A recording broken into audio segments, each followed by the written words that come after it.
আমার সাদা মনে কোনো রকমের কাদা না থাকলেও আমার সাদা জুতাতে কিন্তু কাদা আছে। আমাকে রান্না শিখাইতে আইসো না, আমি ডাল ভর্তা করতে গিয়ে ডাল ঘন্ট করে নিয়ে আসা পাবলিক। আমার ইন্সপিরেশন হচ্ছে কেকা ম্যাম।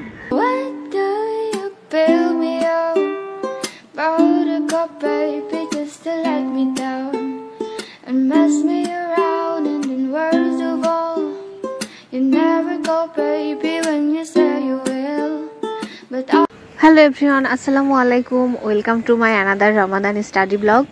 এই গরমের মধ্যে রোজা রেখে সকালে কোচিংয়ে যাওয়া, কোচিং থেকে এসে আবার পড়াশোনা করা, এটা সত্যি অনেক বেশি টাফ। সব থেকে কষ্টের পার্টটা আমার কাছে এটা যে সাদা জুতা পরে যখন আমি যাই আর আসার সময় যদি এরকম বৃষ্টি হয় আর কাদা মেখে যায়, এটার মতো পেইনফুল আমার কাছে আর কিছুই মনে হয় না। আমার তো ইচ্ছা করতেছিল জুতা খুলে নিয়ে আমি হাতে করে নিয়ে যাই, খালি পায়ে হেঁটে যাই, তাও শান্তি, বাট জুতাতে যেন কোনো কিছু না হয়। আসলে কিছু করার নাই, দুঃখ ভারাক্রান্ত মন নিয়ে আমি ম্যাচে চলে আসছি। আর আমি সকালে উঠে কোনো রকমের পড়াশোনা করতে পারি নাই। ঘুম থেকে উঠে আমি ডিরেক্ট কোচিংয়ে গেছি, কোচিং থেকে আসছি, আসার পরে এখন আমি আমার সাদা মনে কোনো রকমের কাদা না থাকলেও আমার সাদা জুতাতে কিন্তু কাদা লেগেই গেছে। আমার বিনির বোনের জন্য একটা নাম চাচ্ছিলাম, তো একজন নাম রাখছে, সেটা হচ্ছে মিনি। তো বিনির বোন মিনি, এটা কিন্তু অনেক বেশি সুন্দর। So thank you so much তোমাকে হচ্ছে এত সুন্দর একটা নাম রাখার জন্যে। গত ভিডিওতে আমার হচ্ছে হেয়ার প্যাকের একটা ভিডিও শেয়ার করছিলাম, ছোট্ট একটা ক্লিপ। তো অনেকে বলছে এই প্যাকটা আপু একটু শেয়ার করেন, কি কি দিছেন। তো হ্যাঁ, অল্প করে মানে ছোট করে একটু শেয়ার করে দিই। তো ওইটার মধ্যে আছে হচ্ছে মেথি প্লাস ডিম, নারিকেলের তেল, তারপরে আছে হচ্ছে তোমার লেবুর রস, ক্যাস্টর অয়েল, আর আমার কাছে হচ্ছে অ্যালোভেরা ছিল না, তো অ্যালোভেরা দিলেও এটা অনেক বেশি ভালো, তো অ্যালোভেরা। তো সব মিক্সড করে চুলে লাগাই, শুকানো পর্যন্ত ওয়েট করছি, দেন আমি শ্যাম্পু দিয়ে ধুয়ে ফেলছি। প্রিসেপ্টরস মডেল টেস্টটা আমার কাছে ভালো মনে হচ্ছে, কারণ এটার একটা সুবিধা হচ্ছে লাস্টের দিকে হচ্ছে কয়েকটা ওএমআর শিট দেওয়া আছে যেটা প্র্যাকটিস করার জন্যে, আর প্রত্যেকটা টপিকের পরে 25টা করে কোশ্চেনের মডেল টেস্ট দেওয়া আছে, 2-3টা করে এরকম। তো আমার বাংলার প্রাচীন যুগ, মধ্যযুগ, যুগসন্ধিক্ষণ মানে আধুনিক যুগের আগ পর্যন্ত যতগুলা হচ্ছে ছিল ওইটা আমি শেষ করছি। তো আমি ভাবলাম যে একটা মডেল টেস্টে দেওয়া যাক। তো এখানে হচ্ছে 4টা হচ্ছে মডেল টেস্টে ছিল, তো 4টা মডেল টেস্টে আমি এখন দিব। আর হ্যাঁ, এই বইটা অনেক ভালো, কেউ চাইলে নিতে পারেন। আর আপনারা কে কোন মডেল টেস্টটা ফলো করছেন এটা একটু জানাবেন। একটা টপিক শেষ হওয়ার পরে যদি মডেল টেস্টে দেওয়া থাকে তাহলে আসলে আমি বুঝতে পারবো যে আমার এই টপিকটার উপরে পড়াশোনা কতটুকু হয়েছে বা এটা এনাফ পড়া কিনা।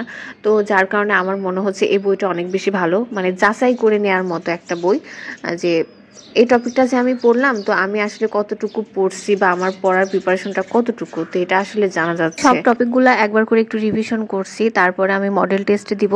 অগ্রদূতের বইয়ের পরেও কিন্তু অনেকগুলা করে হচ্ছে এমসিকিউ দেওয়া থাকে। আমার কাছে অগ্রদূত বইটা কিন্তু অনেক ভালো লাগে। আধুনিক যুগের কবিগুলা হয়ে গেছে, বাট ওইটা এখনও হচ্ছে আমি রিভিশন করতে পারি নাই, যার কারণে মডেল টেস্টে দিব না।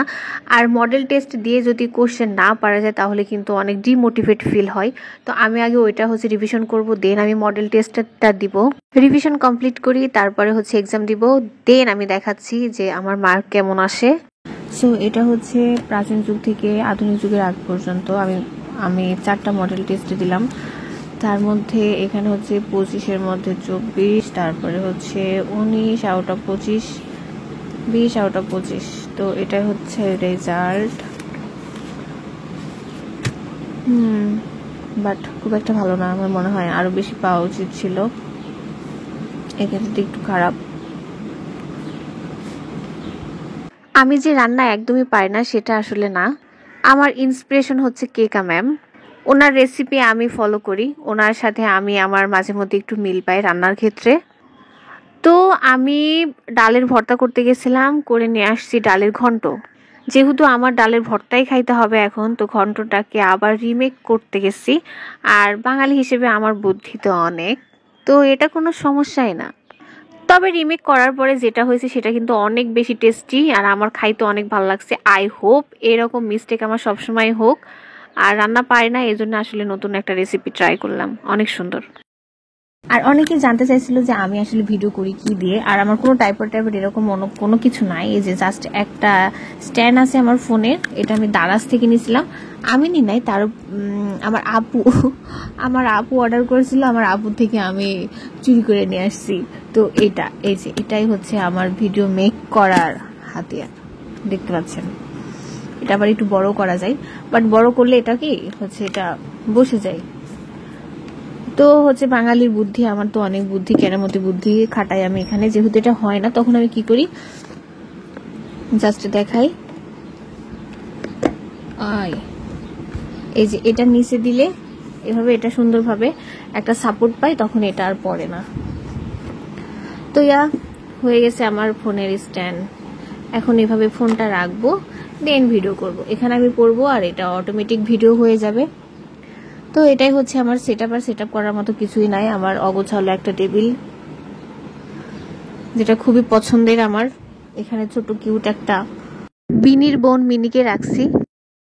একটা টেবিল ফ্যান চার্জ নাই মেবি, হ্যাঁ এটাতে চার্জ নাই, ব্যাটারি ডাউন হয়ে গেছে, ব্যাটারি আমাকে কিনতে হবে। তো আজকে আমি বাজারে যাব, তো সেখানে গিয়ে যদি আমি ব্যাটারি পাই তাহলে আমি ব্যাটারি কিনবো। আর কি আছে, এখানে আছে হচ্ছে খেজুর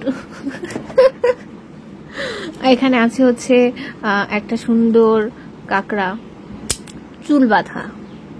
অনেকেই বলতে পারে যে আবার কাঁকড়া, এখানে এটা কই থেকে আসলে আমি জানি না, বাট এখানে আছে। এটাই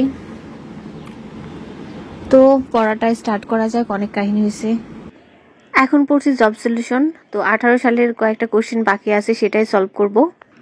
আমি আমার পড়ার ভিডিও আসলে ব্লগ হিসেবে দিই, আমার রেগুলার লাইফ আমি যেটা করি সেটা আসলে ব্লগ হিসেবে দিই না। অনেকে কমেন্ট করে যে আমার ডেইলি লাইফের যে কাজগুলো করি ওগুলো একটু ব্লগ হিসেবে শেয়ার করতে।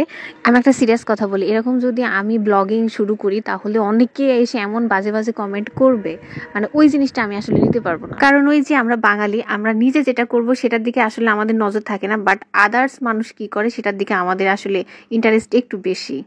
সো পড়াশোনা শেষ করার পর ইফতার করছি, তারপরে এখন যাচ্ছি হচ্ছে বাজারে শপিংয়ে।